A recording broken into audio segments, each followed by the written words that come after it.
नमस्कार बंधु मैंने आज गुरुवार दिन जो स्पेशल खिचड़ी बना जाए ताकू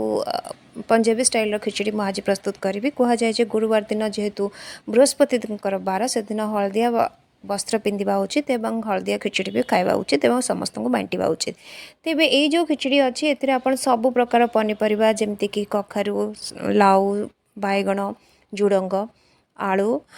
कदली भी पकई पारे इच्छा आप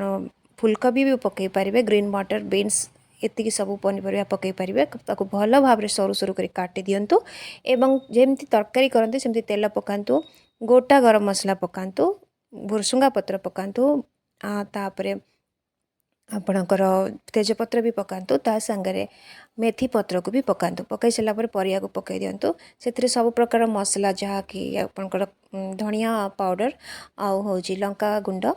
ता सांगरे स्वाद अनुसार लुण बास एतिकी देकिना आपन ताको गोलमरिच गुंड टिके देकी ताको फ्राए करंतु फ्राए कर सारा परे आपन भिजेकी रखिथिबा जो मुग डाली आ चाउलर